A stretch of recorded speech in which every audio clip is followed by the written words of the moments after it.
Yo, Good evening. Good evening. what's going on, brother? Shit. Sweating in here, bro. Look at this rosy cheeks. It was a nice day today too. Beautiful. But yeah, my kids had the heat on. I was like, what the fuck? Okay. Like Mike Tyson at a spelling bee, right? Oh. Yeah, man. Oh, salute. Check this out. Salute to Miss Melanie Ann in the building. Happy birthday to your baby girl. Hey, Melanie. Oh, man. So, our guy's tucked away. I'm sure he could hear us. We're going to be bringing him in a minute. Man, let me take this music down. What's going on, brother?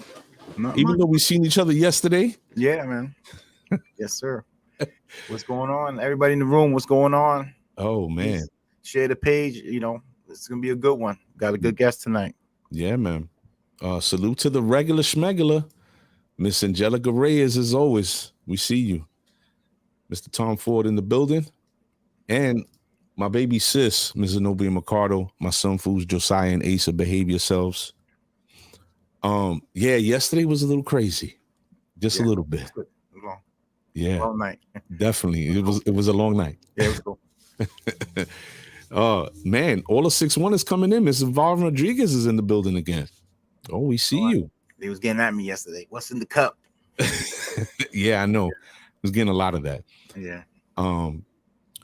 It was a little crazy, but overall had a good time.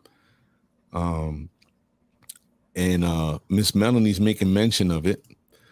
So funny, I have Mark on tonight. We discussed him when I was on the show and when I shot on Bar TV. Yeah, man. So I had an episode today, man, at work. And I was this close. Fuck you. No. Dude tried to walk in my path from walking off. And I stuck my arm out and I was like, bro, you need to get the F out of my way because 8:05 in the morning. Too early for that. Yo. Who's mad at 8? Too aggressive. Yeah. Who's banging on bacon? Like, what are we doing here? So, but whatever. I'm here. I'm all good. Let's go. We ready to get it in tonight. Everybody, strap yourselves in. This is going to be an amazing conversation. We hope everybody's going to enjoy this moment. Sally, you know what? We're just going to get right into it, man. Let's go. Let's run this track.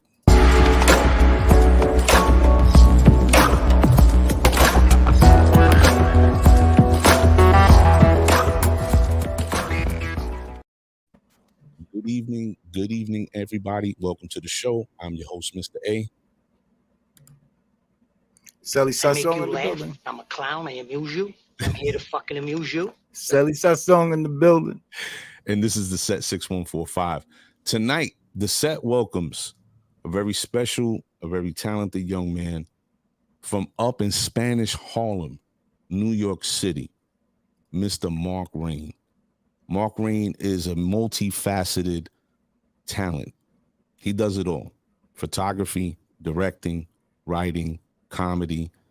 I mean, there's so many different things we could say about this gentleman, right? But instead of getting into all of that, we're going to get right into the conversation, and I hope everybody enjoys themselves. So the set welcomes from New York City, Spanish Harlem, Mr. Marc Reign. Yo, Well, I got to give you another flex. what up, Mr. A? Sally Sasson. What's going on, Mark? Everybody. What's up? What's Yo, I going on? appreciate y'all for the introduction, man. That was awesome. Thank you. Of course. We do it right. We do it big here. Thank you for joining us and giving us your time. We know you're a busy cat. Thank you. As we said in the preamble, man, we feel that it's very important that people understand who you are as a person. And not only that, make that connection on a very human level. So I hope we can have a great conversation tonight, have a little fun, and have some laughs most of all. Let's do it. Yeah, man. So ready, man. Thank y'all for having me, for real. Of course. So, Mark, let's start at the beginning because I like people to understand the background and sort of what makes you and who you are as a person today. Where does the journey start from Mark? Does it start when he's a child in elementary school, junior high school? Like, when does it set off for you? I mean, I guess it depends. Like, if we're talking about like me, the person how I became who I am today, or like, you know, or the artist. When did the artist journey start for me? You know, because, you know, just to give a little bit specifics, you know, my artist journey started 12 years ago.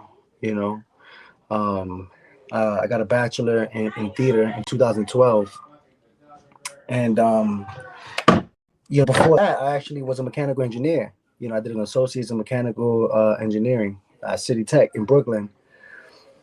Downtown and Downtown Brooklyn. Downtown Brooklyn, yeah. Oh, snap. Yeah, that was the City Tech. Oh, for real? Yeah. Yo. Way before. Nice. They changed it up now. It looks nice. Yeah, man. It's beautiful over there. I mean, it was always dope, but you know, now they got like these new buildings and stuff. Super fancy. You know, but I mean, you know, and I went the engineering route because for me, you know, coming up Latino, you know, that's not the usual thing to be like, yeah, I want to be an actor or an artist of any kind. You know, it was always that kind of stable financial job that they were looking for. And so that was kind of like that decision. You know, my dad was an engineer. I was really good at math. I actually wanted to design cars. That was like the thought, you know. Wow. And because I really liked cars, I used to know all the models. You know what I mean? I used to like more about details. And so, but then, you know, just, you know, a calling. Like I was in the middle of, then I transferred to City College to pursue a bachelor. Sorry, my thing is slipping right here. To pursue a bachelor in mechanical engineering at City College. Okay. And because they got a great engineering program there. And, you know, I ultimately just felt like this wasn't it. You know, I heard they had a theater program and I was like, I didn't talk to my parents and I just kind of took my own leap of faith. Really? Yeah. And they were paying for my college, you know. But I was, you know, I had already worked a little bit as an engineer, so there was a little bit of experience there. You know what I mean? I was making money here and there, but it just wasn't it. You know, I remember sitting in class. He wrote the longest equation I ever had because everything was engineering. It was all math. Right. And it wasn't that I couldn't solve the problem. It was like, this ain't it, you know? And long story short, then, you know, I ended up in the theater department and they let me rock. You know what I mean? They let me in because I was a whole day late. I became a theater major that day. And it's been nonstop since, honestly. I need to ask you something. So you go from being the son of an engineer, a practicing engineer, your dad, right? They're paying for your school. They're putting you through school. Now the act, like you're figuring out like, yo, this isn't for me. I don't find my passion here. What is the reaction when you break the news to your family? Was it supportive or would they tell you, lárgate de la casa, you gotta get the fuck? Yo, you know what? I'm blessed to have great parents, you know. They were supportive, you know, but I could feel the hesitation. It was more like, okay, cool. With the little John, okay, like freak out in their mind, you know. In their mind, they were like, yeah, you know what I mean, like. Sin vergüenza. They let me, for sure. Yeah, they let me rock for a whole semester, and I had to go hard. I had to show them, you know, why I had this feeling. Right. And that semester I did like 3 productions, which was like unheard of in the theater theater department at the time. Especially as a freshman theater major, you was only allowed to do 1 production. But man, I showed up to these auditions and I just threw my whole heart and soul on it, and people wanted me, you know, and so like it came at me fast. It was like fast, you know. Once I dove into it, you know, it took over my entire world. So acting was your first like passion, or was it like, when did the comedy? When did you realize you were funny? Oh man, you know that goes even further back. That goes back to 1988, the day I was born. My God, he just made me feel real fucking old. Yeah, my fault. No, it's all good. It's all good. Nah, but you know, I've always been like high energetic, You know, there's like footage. You know, my mom got footage when I was a little kid, and like it's mad funny because back then the frame rate was real slow. So like if you move too fast, you look real blurry. Yeah. You know what I mean? And so Right. she got a video of me. I was just like, don't. I was like, what we doing? You know, I was always like really high energetic, always with a high sense of humor. You know, my influences come from like, you know, Jim Carrey, you know, Robin Williams, you know, Chris Farley. You know what I mean?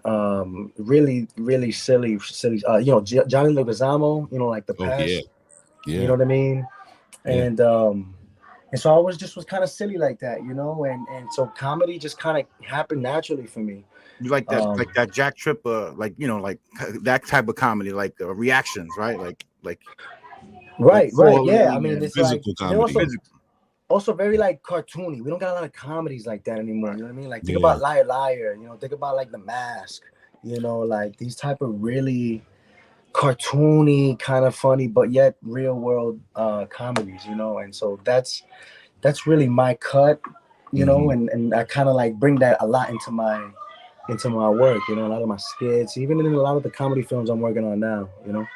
Wow. And I'm sorry for the noise if y'all hear. No. I'm in the Dreamer's house and everyone's shooting content. I was like, yo, I gotta go do this interview. I'm going to the back room. No doubt. And, I'm like, I was just about to explain that to people. Like, listen, nobody's getting their ass beat. They're in a production spot, so you know things are happening right now. When you see the video drop after, literally working nonstop. We shot like 3 videos already, and Wow. It's just, you know, it really is work, man.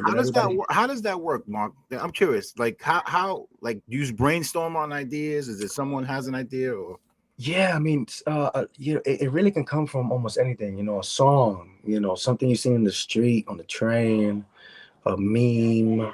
You know, it could be a lot of times. You know, a lot of the skits that I do, you know, it's because they're like, "Hey, Mark, I got this idea," you know, and it starts this real small, and I just need a little bit to run on, Right. you know, because my imagination is crazy. So I'm like, oh, I like this setup, because for me, it's all about the setups of the comedy. Right. You know, what's the punchline, and then what's the setup, and then we start hashing out all the details, and then, you know, exaggerating in certain spots, and that's more or less, you know, my formula for it all, you know. Okay. Let me ask you though, being a New York dude, because growing up, you had to snap. You had to be able to snap, right? So growing up on like where you were at, did you deal with that? Like, did you grow up like we did? We used to give each other the business, like talk about. Oh no, I used to get into fights all the time, bro. Oh, for real? I broke this knuckle right here, beating somebody up. I got a scar right here on this knuckle for swinging on somebody. This was somebody's teeth. Man, forget it. It was, you know, like you say, Spanish Harlem, you know, when I had moved, you know, because I was on the west side until I was 10, and then we moved to the east side, Spanish Harlem. I was always in Manhattan. You know, it was rugged, honestly. You know, I mean, Spanish Harlem is still, you know, Spanish Harlem, but it's nicer now, you know. Right. You know, it's getting gentrified a little bit. Not like West Side, but it's getting there. You know, we got like 2 7-Elevens, you know. Once the Starbucks and the Chipotle hit, it's over. That's it. It's over, you know. But we get in the condominium buildings and all that good stuff. I mean, it's all good, but you know, at that time it was you know, it was a lot of fights, you know. And then, but I remember when it switched, because I remember getting to fights, and then after the fight, it was like, all right, we good, you know. And then there was like a transition where it was like, oh, you lost the fight. Oh, then they ran to their people, told them they got jumped, and then they come back, and then, you know, it was like, you know, wow, something happened. Yeah. Extra. But yeah, man, I definitely, it's been a long time, honestly, because, you know, I got jumped one time on 106th Street and 3rd, and Taino Towers, facts. I got family and friends in there. But for me, I had gotten jumped, and it was honestly because I was just wearing too much blue. Oh, wow. Because I didn't have beef with nobody, but at that time, it was still that in the streets. Remember that? Right. Like, wow. You know what I mean? They were going after anybody, you know, and so. But I've always been kind of a rebel, so I was just like, man, I'm gonna wear whatever I want to wear. You know what I mean? I was rocking, forget it. I was killing it that day. At least I thought. You almost got killed. Yo, bro, man, like 20 dudes. You know, I didn't even know them. It was on 3rd Ave. Long story short, it definitely put a lot of perspective into me.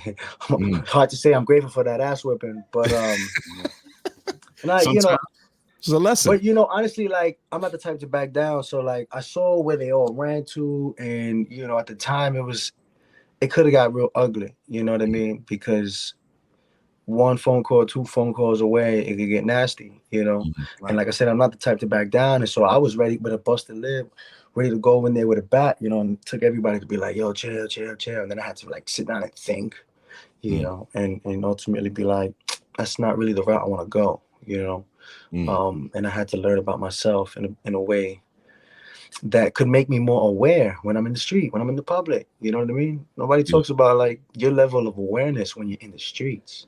Even if you're just walking, because I was kind of like, lollygagging, whatever. I was a freshman in high school, and had I been aware of my surroundings and I had seen a group of 20 dudes, y'all probably wouldn't have given my back. You know what I mean?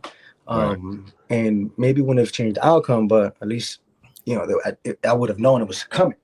Yeah. Or you cross the street or something. Yeah. Right. You learn ways to wise up. That was the decision that I made. And then I had learned that in my life, that moment. It was like, we got to figure out what we want. You got to get smarter to, either better prepare yourself for that kind of battle or just avoid it altogether.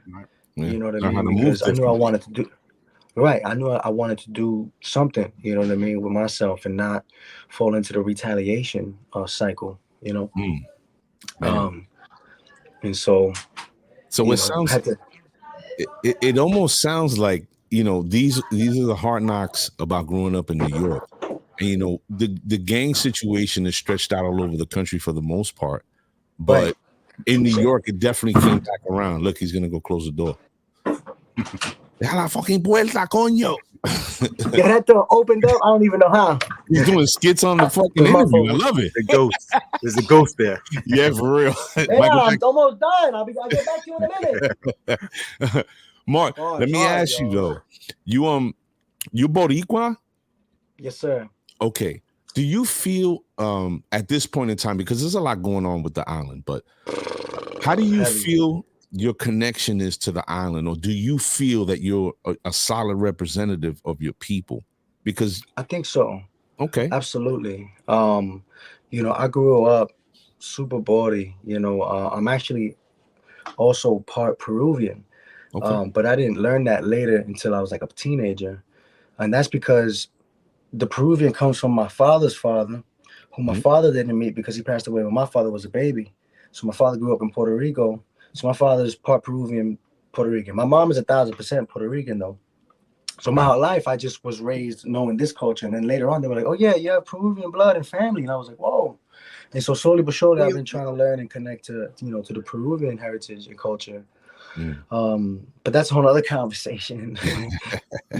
But as far as Puerto Rico, I have a whole persona I do as like Captain Boricua, you know what I mean? And it's kind of like my imaginary Marvel character, you know what I mean? And definitely always conscious about where we are, as people here in the United States and also on the island, because I got family. I'm going to Puerto Rico on Tuesday. Okay. You know what I mean? I'm constantly over there. And last year they canceled the festival, they canceled the parade, and I don't know if y'all seen that on my page, but I had ultimately did like a homemade parade in Spanish Harlem, on the day that the festival was supposed to be.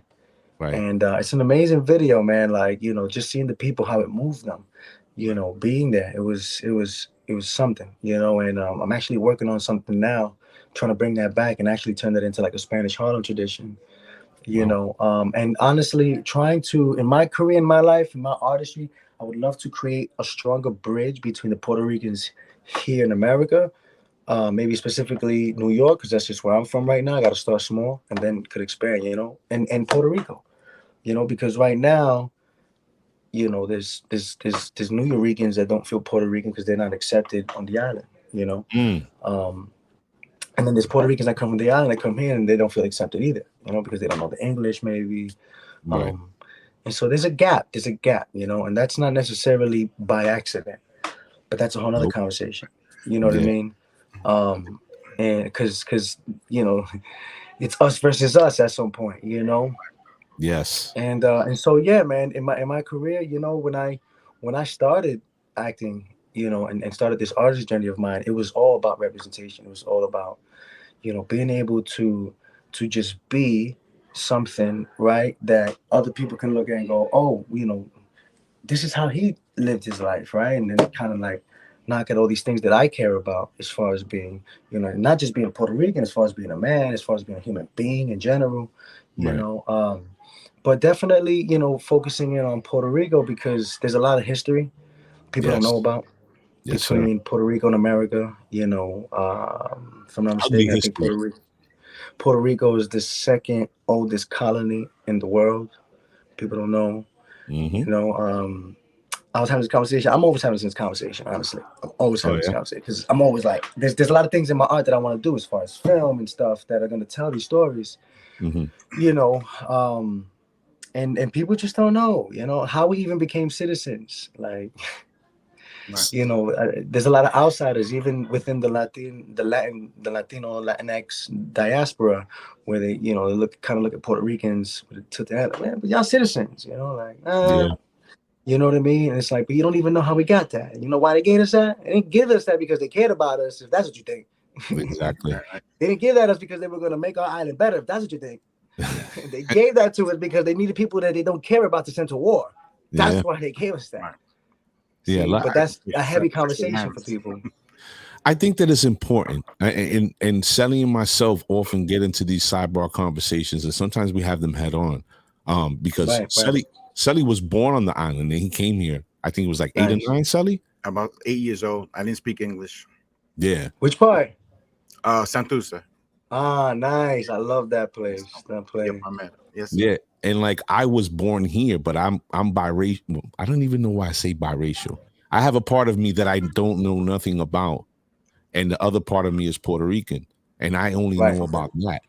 So kind of like my Peruvian situation. Exactly. So we talk about it because for me, I feel it's direly important that people understand not only what was, but what is now and why that is. So I often like to bring that up to people just to see where their head is at, like if they still feel that connection to the island, right? Oh yeah, as we should.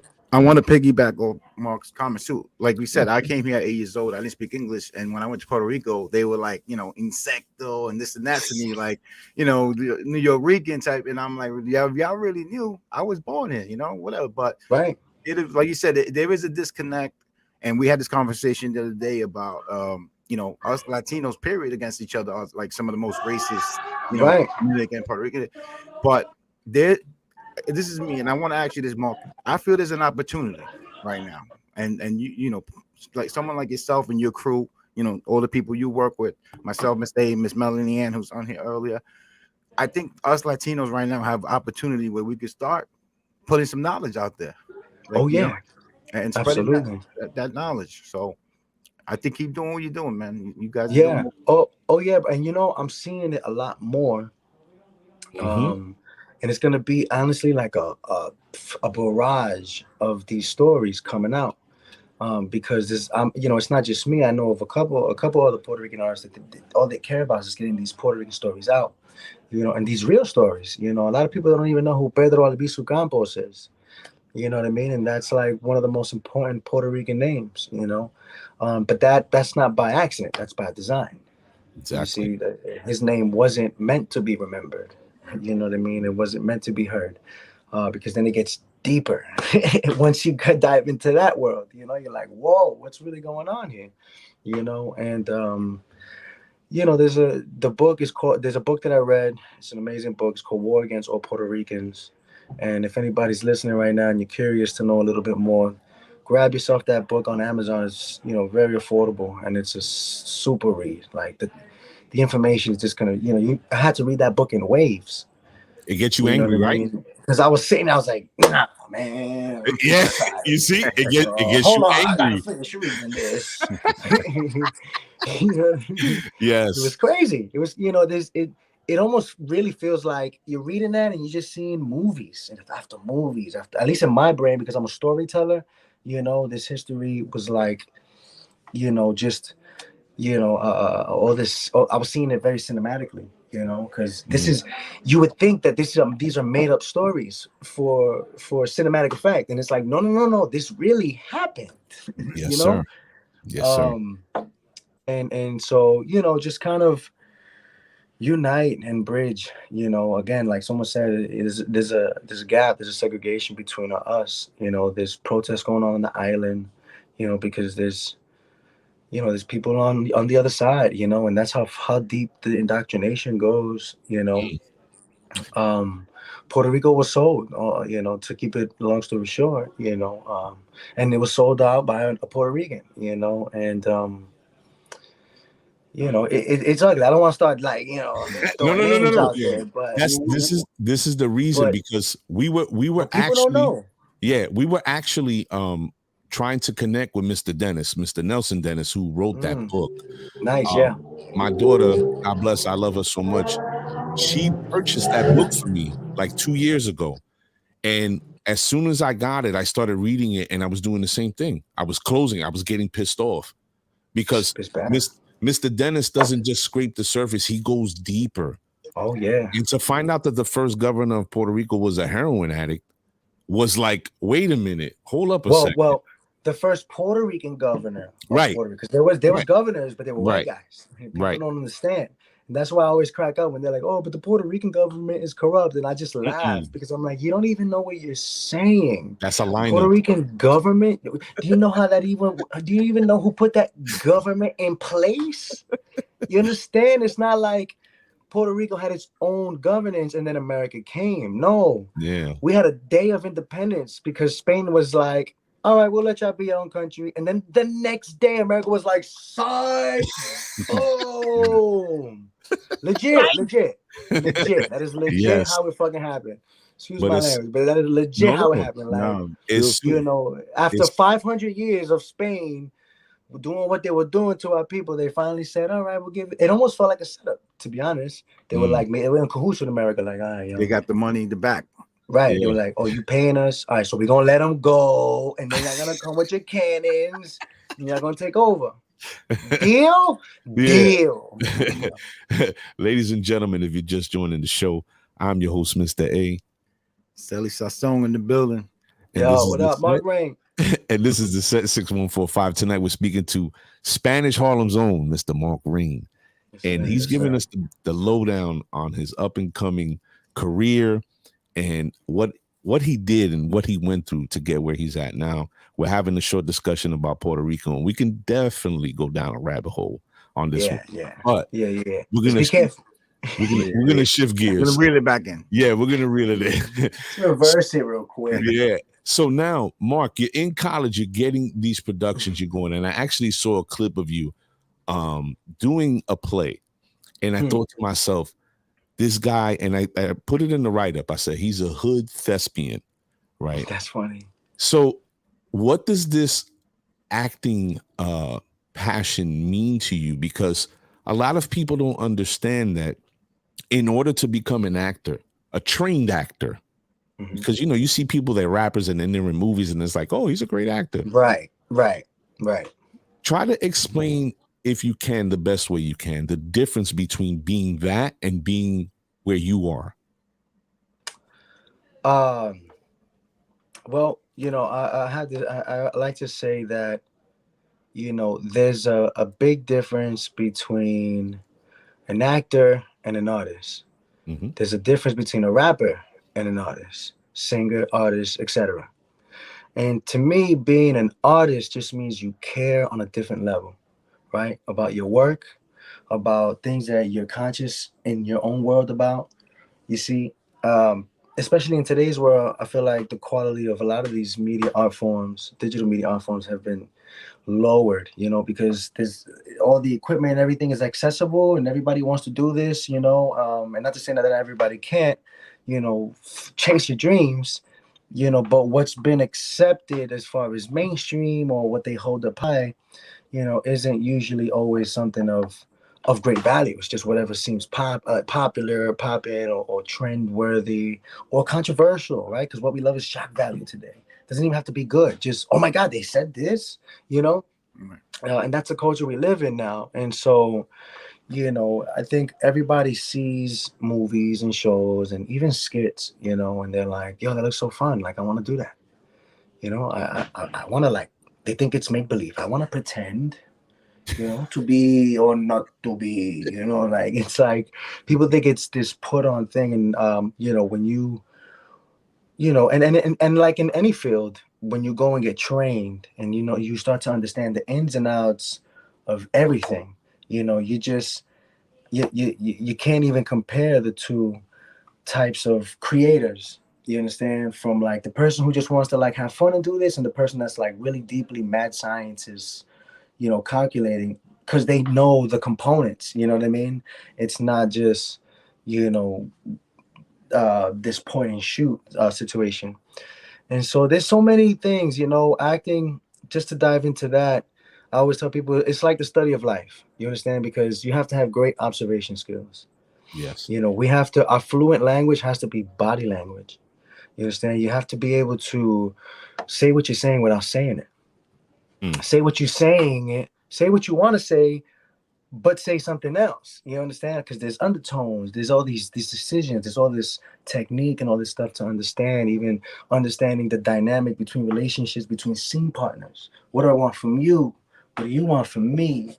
And ultimately cultivating these decisions as an actor, making these choices within the script, because anybody can get the script, you see, but that's like it's like a coloring book and nobody's painted in it yet. You see, the actor paints now within the script. It says, I'm going to say it like this, or with this intention, with these tactics. You see, I mean, it can go on and on, the more you're trying to dive in, especially into building a character, or even just trying to get these words to be natural within you. See, because you can get a script, but can you say these words as if they were your own? Right. Then that's the first battle, and then now there's like 100 more hurdles, depending on the scene, the emotional depth. I mean, there's 100 different ways. If now there's a chase scene, are you physical enough? Do we need a stunt actor? I mean, it's crazy. Don't get me started. And that's like the directors, like, don't tell the actors how to do the part, just this is it, and they do it how they want it, right? Right. I mean, the directing is not, I need you to be more mad. See, right. That's not it. What does that mean? That's a mask. The mad mask. I'm mad because I got a mad face on. You know what I mean? But that's not what it's about, and that's not how directing actually, in my opinion, should. It actually works. You need to be able to get the actor to connect with this scene so that they ultimately are feeling mad. So it's and that can vary 100 million different ways depending on the scene, but it's not, I need you to be more mad. It's like, remember, why does this frustrate you? You see, questions are great for the directors. Why does this frustrate you? Why would you mad? How would you feel? You know what I mean? Kind of reminding of what does your character want out of the scene? So go and get it. You know what I mean? And so it's about helping the actor find those moments within themselves and not be like, I need you to do it like this. You know what I mean? And I've worked with directors like that. Like, I just need you to, they call them line reads. Okay. I need you to say it like this. I need you to do it like this. And there's people out there like that, but really it's got to be this strong collaboration between what the director wants and what the actor, and this ultimate connection in this scene, for this vision. So do you find yourself at this point in time leaning towards being more comedic in what you're doing, or do you want to be that guy that's like the more serious of the two? Honestly, in my career, I want to be one of the greatest action heroes. And when I say that, I mean like Bruce Willis, Sylvester Stallone, like a Will Smith. These kind of actors that can be in all these different films in a range of genres, and they're smashes. They're going to be great movies. My range is I can do it all. I've done it all. You can see it today. Watch something and it may make you cry. Watch something that's going to have you cry because you're laughing. You know what I mean? Something in between, fight scenes, drama, action, all of it. You know what I mean? I've done all of it in the 12 years. You know what I mean? That's funny, Puerto Rican Panther. I love it. You know, I've done all of these things in my career up until this point. People, you know, associate me with just comedy because they just see my Instagram, and you know, that's what works on social media. So you know, I'm gonna do the comedy, but because who wants to see there and sit me like I'm doing some drama, so I cry and like, scroll by that. You know, you're not gonna get no engagement there. Yes, Who sir. wants to see that unless it's in a film, right? Right. But and then in comedy again, that comes natural to me, you know. And then even when I started to learn about comedy, you see, like it's not just about the funny, you know, or like it's really about these setups now, understanding the role playing, the straight and the setup and the punch. It's a lot, you know. And so Have you ever said, "Oh, I think I went too far with the comedy stuff"? Because you know there's a lot of cancel culture stuff now, right? that what So that what oh there's a lot of cancel culture stuff now. So like back in the day, you ever like be like, "Damn, I went too far with that one," you know, like comedy stuff. You know, I some of my older work, I'll say, may have been a little bit more sexually explicit. You know what I mean? I mean, I've always been very careful with my adult humor. You know, I think that's something that separates me from a lot of other people, is that I'm conscious about my brand this way. I'll do adult humor, but it's not going to be like, you know, some girl almost naked on the camera just because I want views. You know, I always needed the joke to be funny. And if the girl was beautiful, then she's beautiful in the funny. You know, the skit isn't about her, you know, looking great. You know what I mean? But there's some skits, you know, even it's like I got a scene where I'm singing some explicit stuff, you know, but you gotta find your balance, you know, in this whole game. You gotta find what, you know, because I still have to be me, you know, and you know, there's definitely a whole sexual being inside of Marc Reign too. And so, you know, in my artist, in my being, I gotta express that some way, you know. Right. And so I take certain moments and I just exaggerate them a little bit, you know. It's crazy that you say that because I think a lot of people have different expectations about who they see, right?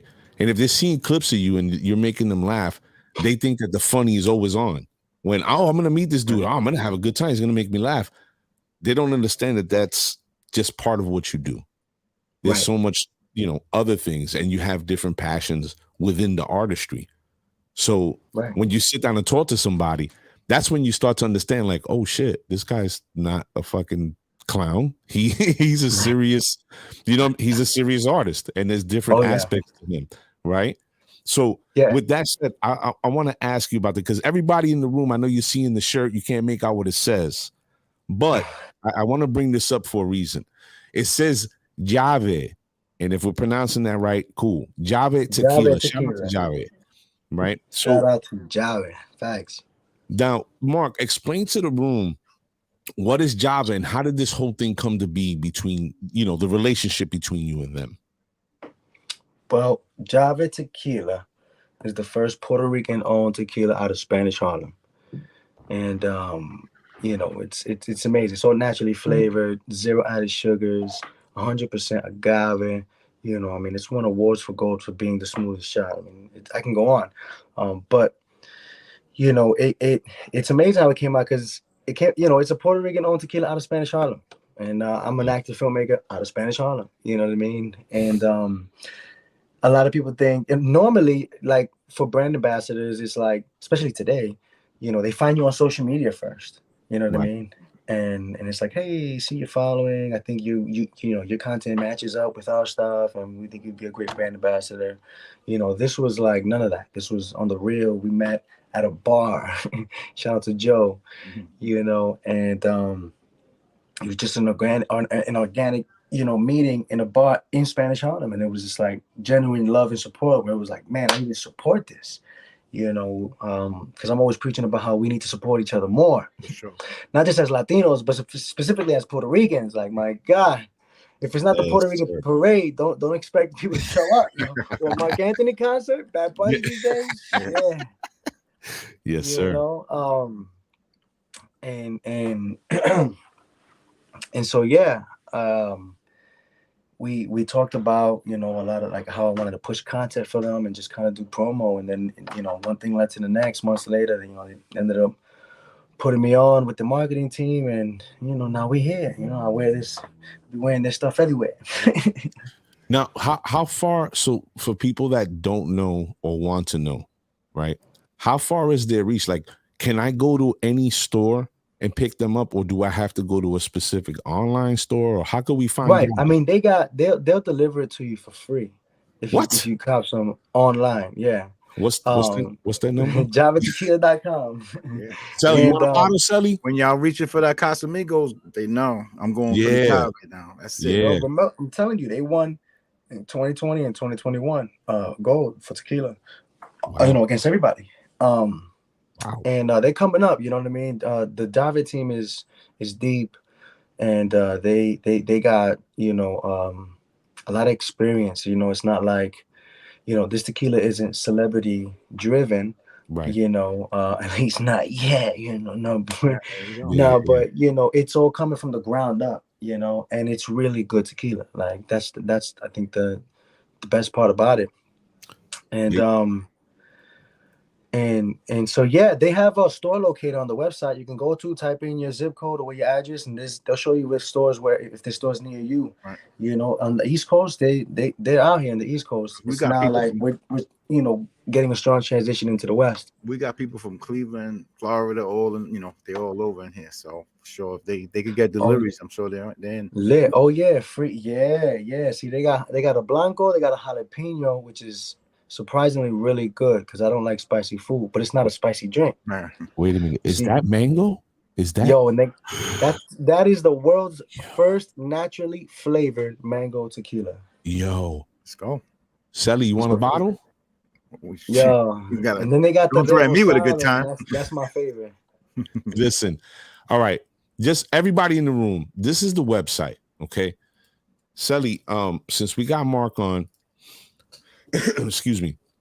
Since we got Mark on, what I'm gonna do tonight is show the support. I'm gonna buy a bottle. Sally, I'm gonna send you a bottle. All right. We need to support our people. And this is in Spanish Harlem. For sure. Like, Facts. how And much more barrio. Puerto Rican? Like in the Bronx, okay, but we're in Spanish Harlem. Like, Facts. you gotta support. So everybody go over to Yave Tequila. It's YAVE Tequila. And they got mango flavored, son. Ugh. Naturally flavored. That's the biggest selling point. And it's really good, especially when you smell it. You're like, So like people on the keto diet and all that stuff, they're on it, right? Oh yeah, because there's only 60 calories per shot, so it's definitely a health conscious tequila. Nice. Cool. Oh wow. Okay. Listen, are they doing overseas sales? Judy Challenger wants to know. Are they overseas? Honestly, that's a good question. I definitely will look into it. And I can ask. Judy, go to the website, man. You should be able to find it at the website. For real. Somebody can speak to that for sure. Yeah, for real. And we're gonna, you know what? I'm gonna send them. I'm gonna try to finagle something. Maybe we get a shirt out of the deal. I'm like, yo, listen, we're gonna promote it on the show. Just send us a shirt. But definitely gonna buy. Oh, Cayman via Brooklyn. All right, Cayman Islands. That's reach. Let's get it. Let's get them everywhere, baby. Hey, that's it. We got to make it happen. But everybody in the building, please go and support Yave Tequila. I'm gonna be having it. What's today? Wednesday. Maybe I can get a bottle by Saturday. Let's see what we make that happen. Sally, you better be ready. No Record soul. It, tag me and Jave, please. I repost it. Without question. So now, what are your goals within the next year or so? Like, what are you hoping to do? I'm sure you got a couple in the chamber that you're working on. Like, what is 2022 looking like for Mark? Right now, I have about like maybe 3-4 films that are gonna drop this year. Songs? Shot. Films. No. Films. Oh, films. I thought you said. I was like, all right. Did I say songs? It sounds like songs. Except films. Okay, films. I heard you. Songs, man. Sometimes I gotta articulate these words a little bit better. There you go. So you got a couple. Nah, man. I got right now we're still running with Super Block. That's my film that had its premiere and debut last year, but it's still in the film festival circuit. And then we're trying to see where we could land it on one of these really popping online streaming platforms. Nice. And then I got another film called Fiddle Me That. It's a romantic comedy that I shot out in Dallas They brought me out there. That was gonna be really dope. Nice. You know, because I get to be the a Latino representation within the Black community. You know, and I'm speaking a very hood language. You know what I mean? And so I think that's gonna be a conversation that it's gonna be something coming up. You know, in the future. Nice. And then I got another film called Playing Sam, which is really cool. It's like a comedy / drama, you know what I mean? It's I play a social media influencer in that who actually wants to get into acting more seriously. Oh, sounds like a perfect role. Yeah, right. So that was a lot of fun. Shout out to Ramon. I'll take that one. Yeah. Yeah, Yvonne asked earlier, have you ever turned down a role? Yvonne, I have Really? actually. You know, because again, I'm very conscious about my quality. You know what I mean? And I think early in my acting career, it was like I was saying yes to almost everything, you know, because you just wanted to work. I wanted to just practice. I wanted to just get footage and start working immediately, you know. But then after some time, you know, like everything else, you get to kind of pick and choose a little bit more because you understand the process also a little bit more. You know what I mean? And I've gone the indie route now since 2015. Where I just focused on creating my own films and creating with my peers, you know what I mean, and building myself up.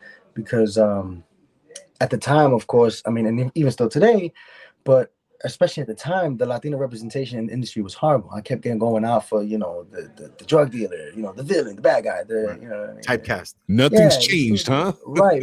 And that's what I'm saying. It's slightly better now, right? We got like In the Heights, we got Anthony Ramos. Salute to that whole team, you know, the great people. Yeah. You know, we have a lot more, right? And they're getting out there. But even still, we're still underrepresented. But anyway, that's a whole other conversation. I think that the to sidebar that, I think that the Afro Latinos have had a better time at breaking in, because there's quite a few Afro Latinos that don't identify, but when you see them, you know who they are. You know what I'm saying? Right. I mean, that's a big debate, you know, because even In the Heights got a lot of flack for not having enough Afro Latino representation, at least in the principal roles. What do you think about West Side Story? You know, right. What do you think about West Side Story remake? Like, what do you think? You know what? I haven't watched that yet. I'll be honest. Kind of like, nah, you know, I have weird feelings with the first West Side Story. Right, yeah. Did you? I mean? I did, because you have to understand, like, in the history of American cinema, that was like pretty much the first time the world or America got to see Puerto Ricans, and this is how they showed us. DK Puerto Ricans. Yeah. Right. You know, and I don't know if you ever seen that Rita Moreno documentary. If you haven't watched that, it's such a great documentary. And she talks, you know, she tells you how, like, that song that she sings, I like to live in America. That song was a whole nother song. Like the lyrics and everything. That was not the original lyrics. The lyrics were horrible. Like I you know, can't even repeat, but go look at, you know, that documentary. And you know, it to think that somebody actually wrote that for Puerto Rican actors to say about the island was like, what? You know what I mean? And so I have, you know, I mean, I still recognize it as an iconic film. Right. You know what I mean? And you know, this is the hard part where it's like, but at least we're in it, right? Like, at least we got something. You know, we kind of always have to kind of accept and fall into this settling place where it's like, well, we got crumbs though, you know. And so I'm hoping that West Side Story was a better representation, which I heard that it was, you know, and that it is. And so I'll get around to it, you know. But musicals honestly aren't my thing. That's not like. Yeah, and I love music. Like, I'm a musical person. I love to sing. I love to dance. Yeah, I seen that. I'm like, wait. Yeah, yo, Mark, I want to tell you something. Wait a minute. Yeah, I want to tell you something, and Sally, you could agree or disagree. Cinema and media across the board has a very interesting way of subliminally twisting you in a direction that they want you to go. And I'm saying that to speak to the film, because West Side Story, for me, amazing movie. And the reason why is because it made me discover at a young age, because I'm half white, and I won't get into the nationality, but I'm half white. Right. And when I was a kid, my older whiter cousin told me that I couldn't like the Jets because of who I was. And then I was like, well, then F it. I like the Sharks. And they dress better. And they dance better. And they do this. And the girls look way better. Like those girls with the Jets look all beat out. Like, what are you talking about? Yeah, but the thing I'm trying to point out is everybody wanted the Jets to win. Right. You consciously didn't even think, yo, I'm Puerto Rican. I want the Sharks to beat these dudes, and I'm glad Chino shot this guy. Right. It's a real, yeah. mind. Well, that's what I mean. Like the representation, the storytelling format of that. It definitely was like, that's what I'm saying. We have to be like, and then like, yay, Yeah. But we're in something like to even hear Puerto Rican come out of some big screen, and so it's all that kind of thing, man. Speaking of Chino shooting somebody, there he is. Salute to our brother Chino. You know what it is, brother. It's crazy to see the advancement and the work that everybody's doing, such as yourself, your team. What you guys are doing is not only good, but it's very smart. And I think that a lot of people understand the vehicle that you're using, how you're using it, and appreciate what you're doing. Because again, the representation for us as a whole is direly needed. We don't need to all be singing Wanna Wanna Fanta. You know what I'm saying? Right. And we don't need to be the weather girl with the tight dress on either. Right. And again, for me, like it's starting small, right? So then I can expand and then, ultimately try to bring peace to the world, right? But it's like it's specifically Puerto Ricans. Like, what do we get? What do we have? J-Lo, Marc Anthony, Bad Bunny. And I'm fans of all of their works. But I'm I kind of am in question about their contribution back to the island, though. You know what I mean? Like, you got, when are we giving back to our people that really put you up? And I don't know their personal lives. I don't know how they feel about this, but outside looking in, I'm like, for me, in my personal life, because we talked, your question was about goals, it's to be able to do what I love at the highest level, which would then give me resources to do things like give back to Spanish Harlem, do things in Puerto Rico, you know what I mean? Kind of like what Akon is doing. I don't see why artists can't do that more, right. more artists, and Akon, he's huge, he's big, but like I feel like J-Lo might be just a little bit bigger as far as platform, especially in more recent days. And it's like, is she putting up schools or lights or what's going on? Like, you know what I mean? Like, it's this kind of thing. And maybe it's my ignorance because I'm not on, such a level, a tier or platform that they are, that I don't understand. But man, I don't know. The artist in me is kind of like, I don't think I want to sell out this way. I'm really doing this so that I can make an impact, in my immediate community, and then in the communities that, would even want help this way, Hopefully globally, basically, is what you're saying. I pray on it, honestly. Yo, Selly, didn't Carmelo Anthony go back to the island and do something? He created the soccer organization and stuff over there. Yeah. Come on, man. Fine. And you know what's crazy? They don't even consider the world does not consider Carmelo to be Puerto Rican. Mm-hmm. You understand? And he reps. He's from Red Hook. Yeah, he's from Red Hook. His name is Carmelo. I don't know mucho morenos que tienen ese fucking name like that. Right. No, that's a fact. But yeah, we built the basketball. Yeah. I knew it was something. And he created a soccer organization. Like they actually, I think they might have competed like in the World Cup and things like that now.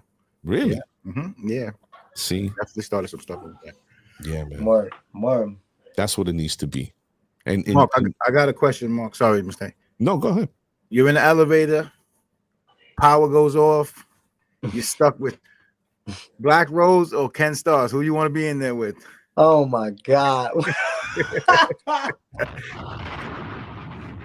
I did not think this question was going that way, Yeah, bro. I hey. thought it was gonna be like an elevator pitch. I was like, all right, which film? Which film? What? I gotta get stuck with I these follow the two. content. I follow the content. There you Oh go. man, you know, I Gotta love pick them one. both. And I don't want to You start a know. riff in the crew over there. Yo, Nah. Mark, just so you know, when we were young growing up, we used to call him the Black Cloud because he's a Yo, fucking done. That's a tough one, you know. I mean, I got questions. How long were you stuck for? I mean, I don't know, you know. If it's for life, it may be a different answer. A couple hours, 2 hours. We'll give you 2 hours. Yo, you went there, didn't you? Yeah, Like, do we have weed? Do we don't have weed? I'm all about details. Yeah, all about the details. No doubt. Better, more details, better decisions. We'll keep it pushing. That's funny. I don't know, man. That's so funny. I mean, it'd probably be real awkward to be stuck with Ken in the elevator, honestly, for 2 hours. Oof. We probably get sick of each other faster than me and Rose would get sick of each other. Jesus Christ. So Mark, right? I think that at this point, with everything that you have going on and your goals, do you feel at any point that you've sometimes feel out of place amongst certain people or amongst some certain groups of people that maybe you've worked with or are starting to work with because of their vision or understanding of how to treat people or to be with people? Yeah. I mean, that happens, you know, I think through life, you know, in general, you know what I mean? You start to grow and hopefully you start to grow inside, you know, not just, right, you know, into a number generated by society, you know, because a lot of people think, well, I'm 21 and now, so I'm an adult, you know, I guess I've learned it all, you know what I mean? And, you know, I can point to much older people that still behave like, you know, high schoolers. Mm-hmm. You know what I mean? So I don't know. I mean, that's you know, it happens, you know, Right. and that's when you have to protect your energy. That's when you have to, you know, really, again, more information, better decisions, you know, and it hurts sometimes when you have to be like, yo, man, like, we just can't work together no more. You know what I mean? Right. Especially in this business, especially when you care about your brand, you know, you could be good friends, but like if they're doing something that's not aligned with, you know, your being the things you stand for, then it's like, well, you know, these things start to happen, you know, and so it definitely, you know, and not just in the industry, you know what I mean, just in life in general, you grow apart from friends that you grew up with. Yes, you sir. know what I mean, because you know it's hard, you know, there's a lot of sacrifice that comes with this. People don't understand. You really got to give up almost everything else. Wow. Your goals is not everyone else's goals, and you got to fight for what you want to do. Yeah, but you know, you really, at least for me, you really have to almost choose to give your life to this, you know, and miss out on certain things, you know, that you know you may not have, because now I have to be over here, over there. I know it's their birthday party, but I need to go there to make this connection or shoot this thing, and you know what I mean, or I gotta be up at 5 a.m. to be on set, you know, so I can't, you know what I mean.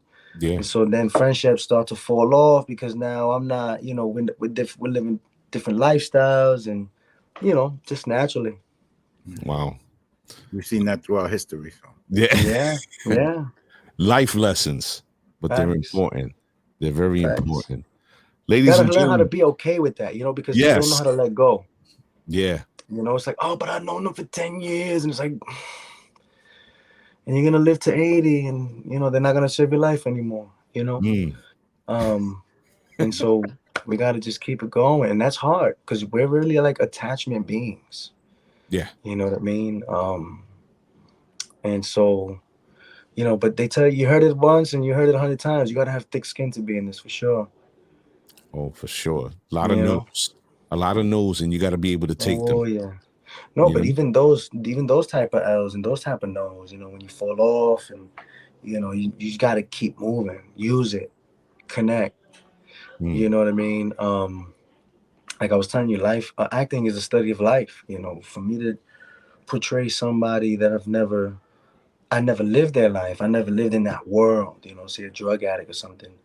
You know, there's method acting. I think somebody mentioned earlier about how deep some actors go, which is method acting. You know what I mean? Which is when you're literally doing what the character does. So if the character sniffs coke, then you gotta go sniff coke, and that's a whole nother thing. Not necessarily my choice, Cocaine but is a drug.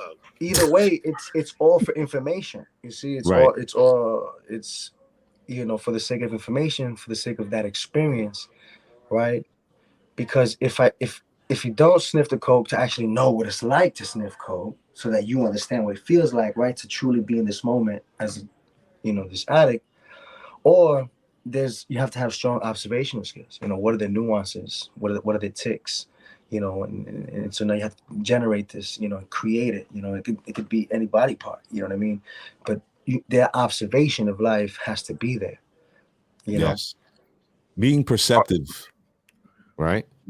Facts. 100%. Mark, are you like can you read something like, oh, I'm like, you know, you pick somebody like, oh, I see how they're walking, and you mimic the walks, and I've seen it. Oh yeah, you do this, yeah. I mean, that's what I mean. Like, it's the study of life, where it's like, when I see an interesting human being, it's, you know, I think most people resort to like roasting, whereas like I'm like, the roast, there's definitely gonna be some jokes because I'm just a, you know, a silly guy like this.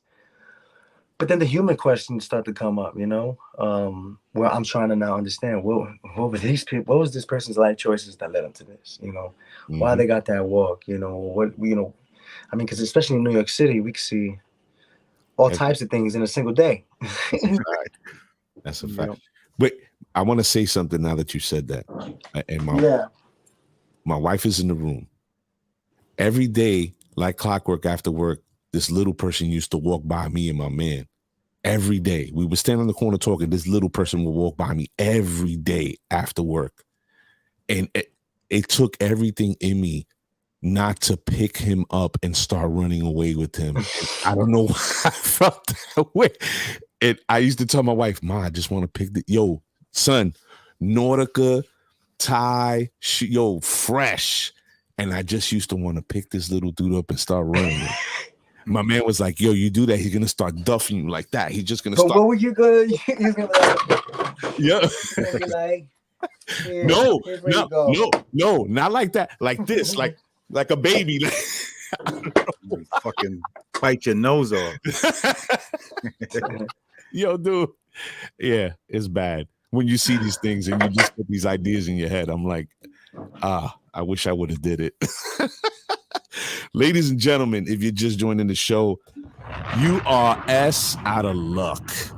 Our guest, Mr. Marc Reign, is pressed for time, and we do not want to hold him. I appreciate it, brother. But we want to say that we appreciate him coming on the show. We want to thank him for giving us his time. I hope everybody enjoyed the conversation. And Mark, if you have anything coming up, if there's something you're going to promote, a movie, a new product, whatever it is, reach out to your guys. We got your back. This is your platform. You can come on here anytime. Let everybody know where to find you also. Yes, exactly. Word. Yo, the set 6145, man. I appreciate y'all, Mr. A. Sally Sasson. You already know Marc Reign. You know, you can find me on Instagram mainly, but I'm on all platforms. You know, Marc Reign. Marc_Reign for Instagram. Yes, and yeah, man, like I said, I got a bunch of films coming out. I'm in production right now for 2 films. Shout out to the Boogie, that whole team. It's a comedy feature coming out about the Bronx. It's gonna be hilarious. Nice. You know, I got a Puerto Rican Paradise, which is a drama. That's gonna be a whole nother thing. It's about Puerto Ricans that opened up a chain of brothels in the Bronx. Wow. And so it's gonna be lit, man. Stay tuned. Shout out to the Dreamers House. You know what I mean? We're here. We're making, you know, really serious, crazy content. And you need to act in the brothel. Shout out to everybody. Shout out to everybody, man. Shout out to y'all. If you need to act in the brothel, got you. Yo, appreciate it. Yo, Mark, we're gonna tuck in the green one while we close out the show. You can give us a minute. Thanks. All right, ladies and gentlemen. Yeah, Mr. Spanish Harlem himself, Marc Reign. Yeah. Yo, it's funny because I was thinking we was going the funny route, and I'm glad that Mark opened up about the journey in that way, like the real hard work that goes into acting, right? And being able to get to that level of what he's doing and achieving. I think is really informative, and I thought it was dope of him to be so honest. You know, man, you learn something, right? You learn something. Only on the set, baby. Only on the set. Ladies and gentlemen, we thank everybody for joining us tonight. But we gotta go. For sure. We gotta go. We're gonna see you next guys week. Next week, Wednesday, 7 p.m. You know, and we'll have something special for you as always. All right, Sally, we out. Let's go. Let's go, baby.